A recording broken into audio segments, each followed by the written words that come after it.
Unraveling trust and potential complicity in a haunting child abuse case. Or body, or there's a good possibility. There's a good possibility. I didn't think of that until you brought that up because she was so little. All right.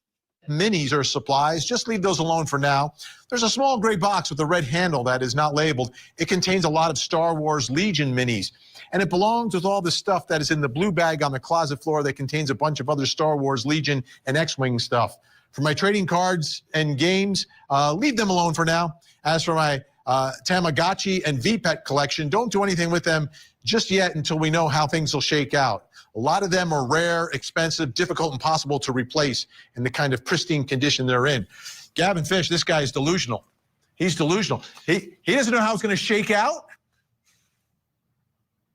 Yeah, I find it really interesting that being charged with... Yeah, he's definitely delusional unless he has an ace up his sleeve. Now, we know he's delusional, right? But if he has an ace up his sleeve as far as the lawyer and putting Jenn Soto into the mix about the taking of Maddie's life, there's a possibility that he'll get out one day. They don't do enough for CSAM, you guys. You gotta admit, if you guys watch Mandu, these guys that do this awful CSAM get out in like anywhere between 6 and 8 years. What they're looking at is the capital case for the death penalty for taking Maddie's life. But if he has an ace up his sleeve, which means Jenn Soto is involved and he can prove it, or he can make the jury believe somehow that she was involved and he cleaned up the mess. I'm just saying. And I agree, Carly, with that. 60 charges of sexual battery, having been caught with 1,700 photos and videos of Maddie Soto being abused, some 35,000 images of child sexual assault material. He is able to just talk to his parents like, hey, let's talk about my toys here for a second, and can you send me money? For some reason, he's able to just completely ignore everything that he's been caught doing. That this is the ugliest side of humanity. This is the deepest, darkest, most disgusting part of humanity that can even exist, and he's concerned about his Tamagotchi. My Tamagotchis. Stephen Stern's Facebook page says he worked at Disney World. While it's unclear if that is true or not, some online sleuths believe they tracked down video that appears to show him working at the entrance of Journey. Yeah, they did show him in one of those suit, like what they make you wear at Disneyland, but I don't think he lasted long. Yeah, Gavin's nailing it, isn't he? When he's talking about with how Stephen Stearns is. Yeah, then if Florida is that hard, I don't know what delusion he's in, because he's not going to get out ever. Into Imagination Traction in Epcot. This video was posted on Travel in 360's YouTube page, and we pulled a still image from the very beginning of the video where you can see a Disney employee who appears to look a lot like Stephen Stearns. Wow, look at that. Then take a listen here to Stephen Stearns' father being interviewed on Hidden True Crime, giving more insight into his childhood. We're trying to pursue a conversation about an accident Stephen had 30 years ago as the possibility of causing this. Stephen was literally run over by a pickup truck twice. He and a friend were playing in a parking area, and when he was 7 or 8 years old, the guy came out to his truck, a small Toyota pickup. And by the way, I know Grizzly True Crime has looked into this. We tried to look into this. There's almost nothing. It's almost non-existent what happened to Stephen Stearns, you guys. So I don't think that they're going to be able to use that as a defense very much, because there's no paperwork on it. It's just like a blip in time that the parents are talking about. And of course they want to get their baby boy off of, they want to get the death penalty taken off if he does have a TBI, but there's not much evidence other than the parents being able to go up and testify. Trust me, we've looked. It's just a tiny blip in time that I don't think actually is as bad as the parents are making it be. But they do know that it's a good Wade Wilson excuse, right? Truck, hey guys, how you doing? Gets in the truck and immediately backs over them. Pushes Stephen down into into a bit of a hole in the parking lot, drove right over him, and hit him in the head with the bumper as he backed up the first time. And then if that was enough, he pulled forward and ran over him again. Dr. Janie Lacey, could this be it's not an excuse, but an explanation as to why a man might live his life this way based upon some injury, brain injury as a child?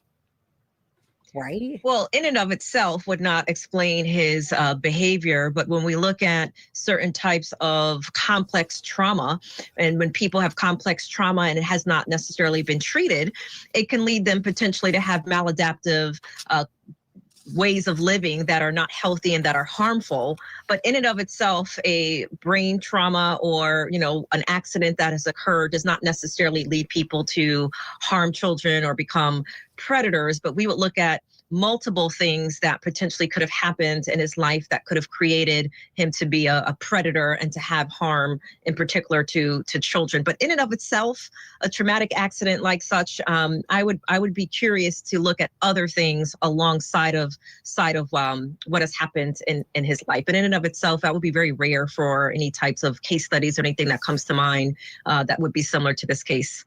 Okay, good news. Guests are staying with us. Still to come. Did Jenn Soto know more? If I knew anything, I promise you, I would tell you. Like, I am willing to take a lie detector test, whatever the you want, but I don't know anything. He's never mentioned anything. I've never seen any signs. If I knew anything, I Why did they keep asking? promise you, I would tell you. Like, I am willing to take a lie detector test, whatever the you want, but I don't know anything. He's never.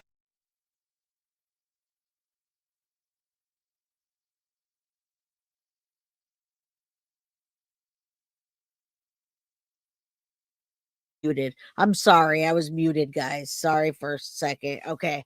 I wonder why they keep coming back to is Jenn Soto involved? Now we keep doing that too. I know I was muted. I'm sorry. I'm probably gonna get 20 text message. I was muted. They're doing laundry, and the wife and the daughter are doing laundry, and I didn't want you guys to hear all the bags. All right. Why did they keep coming back to Jenn Soto? What do they know? Now, it's a difference between us coming back and keep revisiting, but why is Court TV? What do they know something else? Are they getting updates? What? Now, yeah, that was a bold-faced lie, and they should have given her a lie detector test right then and there, guys. All right, let's keep going. Never mentioned anything. I've never seen any signs. I tried watching her like a hawk. I thought I was doing a good job, but I wasn't. I was oblivious to everything. 4 years. Minimum. If you ask yourself that far back the cloud goes.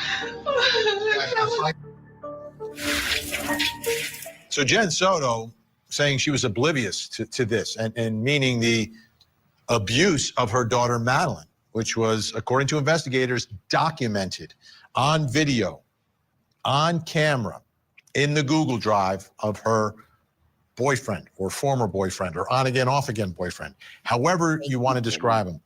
Now, she says she was oblivious, but take a look at this letter from Stefan's mom to Stefan while he was in jail early on. We all know it's redacted, but it's Jenn was heavily involved in this, and I am disgusted that she is free and you are not, when this is not all your fault. You need to think about yourself more and her less. She sure isn't thinking of you and how she can help you right now. That whole family is willing to stay quiet and let you take the fall. Do you remember when this first came out, you guys, how we were so excited by this, and then it was a big nothing burger? I wonder if it is, though, and it's flashing. I wonder if this is actually really going to come out at trial, if they're going to say something about this. Yeah, she definitely is. All right. We got all for everything. I think of the craziness Madeline lived through with Jenn's various partners. Not a stable life at all for a child. Love, hugs, and prayers for now, and every day and night, Mom. Every time I talk about this story, whether it's here on the air, on social media, or in the newsroom, it always comes down to one question. And that's the next question in our investigation. arrest Jenn Did Jenn Soto? Soto know more? Did she know more than what she said? She said she was oblivious to all of this. Could she have been? Was she? Still with us, journalist, researcher, YouTuber, Gavin Fish, and psychotherapist. I mean, I am pretty sure 9 out of 10 YouTubers do think that Jenn Soto was absolutely not only involved, but was a participant, if not the one that took Maddie's life, you guys. So I think Gray Hughes is the only one left on YouTube that doesn't think that. Yeah, it's shadow puppets, guys. Arrest Jenn Soto. All right, let's hear what they have to say. I know Gavin and I are on the exact same page about Jenn Soto. He absolutely despises her. CEO of Life Counseling Solutions, Dr. Janie Lacey. Gavin, I have to imagine you talk about this subject a lot, and your followers and viewers talk about this a lot. What are your thoughts when it comes to Jenn Soto, what she knew, what she didn't know, and when she knew or didn't know it? Yeah, Jennifer Soto to me is an enigma inside a puzzle box wrapped in a riddle. This is a person that I really don't understand.